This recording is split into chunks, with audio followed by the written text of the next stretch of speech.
We've got situations. So this is a big category. This will probably be maybe the last one we do.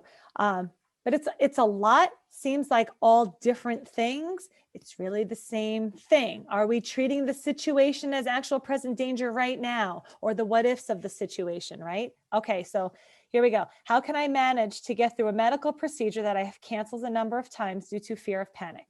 Hi, Michelle and Aida. I have an overwhelming fear of thunderstorms and get storm anxiety every time one is forecasted for the area I live in. Do you have any tips on how I can overcome this? My anxiety tends to be worse during the hot summer months. This is a different person. The heat and humidity really bother me. How can I overcome this? I have air conditioning. I've tried ice packs on my neck. It's the fear I have about the heat that bothers me. Here's another one. I may be the best read student of all time, but knowing the theory of DARE, Claire Weeks and others, doesn't change much. I know I need to put it into practice, but actually going through the pain puts me off. Can you talk about the issue of ergophobia and how to go about applying the DARE response to it? It's the issue I struggle with, and I've never heard it addressed with all the other situations mentioned in the DARE book or in any other platform DARE has been discussed on. Thanks. Parentheses. Ergophobia is a specific phobia. It is characterized by an irrational and excessive fear of work. People with ergophobia experience high levels of anxiety when they have to go to work. Their fear is such that they have to leave early. In severe cases, it prevents them from going to their workplace at all. Okay. What do you do if your anxiety is triggered by your spouse? And here's the last one.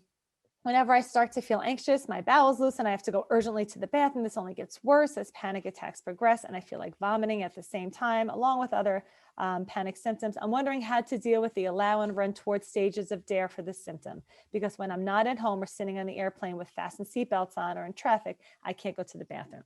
So these seem more situational, or ideas of the what ifs of situations, or basically being in a place or something that's going on that's eliciting fear without danger at the same time. So anybody on here have more of situation or phobias or anything like that, post. And then I just had to open the door so my dog can just leave. I'll be right back. No problem.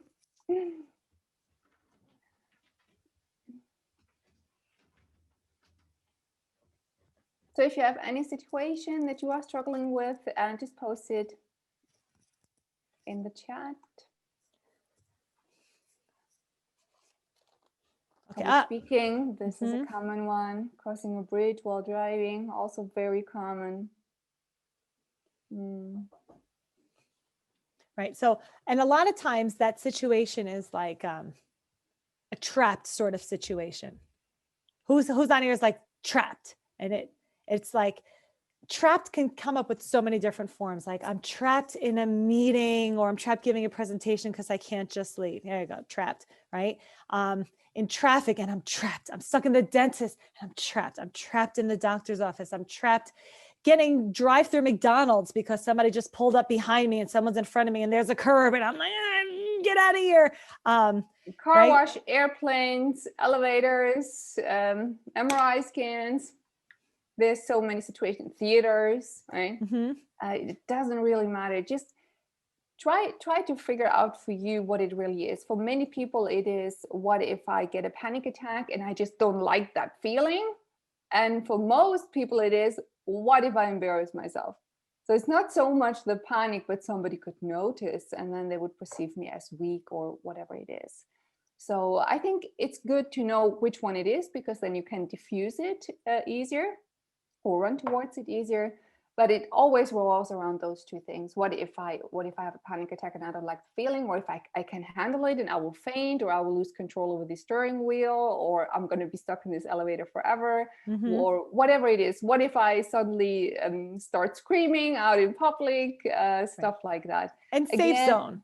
Safe zone's a big one too, right? Because it's like, home is safe and out too far from my house, it's not safe, and I need to be close enough or quick enough that I can get back home as fast as possible, because there is danger and here is safe. So a lot of times, like distance situations, agoraphobia, things like that come up too, where we treat certain situations further from where we've decided is safe, as that's where I'm going to have a panic attack. Yes, and you know, I know that we again are expecting a lot of you, but exposure is really the way to go. voluntary exposure, but skillful, like not just going in a situation, enduring it, and then saying, oh, I did it, and you actually have done nothing because you only re-traumatized yourself and have proven to yourself how awful that is, how awful it feels. But try to skillfully move through those situations. And if facing the situation 100% is just too much at this point, slowly build up your confidence. Start small with something until, and maybe you raise your anxiety to a 6 out of 10, and you just stay in that situation and get more comfortable with that 6 out of 10 the next time you go higher and higher. But there is really no other way around. You need to expose yourself to those situations and skillfully move through them, reappraise the anxiety in order to be free of this fear. Logic, understanding, and wisdom is unfortunately never enough. It would be so cool just by knowing and rational thinking, we would not experience the fear anymore. But the fear comes from the emotional brain, not from our rational brain. This is why rationality is alone not enough. Right. And anybody can do that. I'm not brave enough to try exposure. Bullshit. You absolutely can. Your alarm is saying, Michelle, danger, right? As soon as you go into that supermarket, your alarm has just gotten the wrong information. It's going, fire, murder. You're like, you're jacked up full of energy, but then you're like, whoa, what? Oh, it's just the food store, right? Good diffusing word. Oh, that's not danger. That's just the food store. So for 5 seconds, we're just going to go to the food store, not to feel good. So I can show you it's safe. Because I would never tell you run towards murderers to practice dare, but run towards fear. A building, Costco. It's always like the big building stores and Walmart too. The idea of like my alarm is ringing at the wrong time, and it's my job to show it what's actual danger and what's not. And when you do that for little bits at a time, right, it's to practice. And I'm going to let myself feel fear without acting as if danger for 5 seconds, and then for 10 seconds, and then for 20 seconds.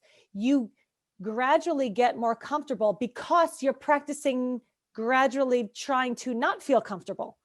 Little bits at a time. You're gradually allowing discomfort, and then you accidentally, your alarm will slowly start this process of winding itself down. But stop treating the grocery store as danger, right? Because we're treating fear as danger. I can't go into that store. Oh, why? Are you going to explode? No, I'm not going to like how I feel. Again, I know I kind of sound like a jerk, but you want to boil it down to almost a boring response. It's, oh, did I explode into flames? Oh, did my limbs fall off? Oh, I just, right? I just feel really scared right now. Fear, but without context. It's just fear. And I have to start treating fear as like a part of me that protects me from danger. And I have to show by my actions, I don't need protection. So I'm not going to go out and white knuckle through the exposure, because your alarm is ringing to help you hang on. So if you're hanging on through that grocery store, and when you leave the grocery store, you go, right? Your alarm will still think grocery store is dangerous, home is safe. So I'll have people that are like, I've been doing exposure therapy for years. I still go on the same highway and I still freak out. And okay, how are you driving on the highway? Are you using the highway to like just check it off as a box of like, okay, just got to get through 5 more miles. Just got to get through. You get through danger. You survive through danger. And when you've survived through danger, you go, I survive, right? You're treating the highway as danger. So I don't have to get through this highway. My alarm might be going, I go, it's fine. You send me all the fear you want. But I'm not acting as if danger. It's just a drive. I could drive for 2 more miles. I am scared, and I am going to practice allowing scared rather than fighting fear and fighting through situations that just create more fear.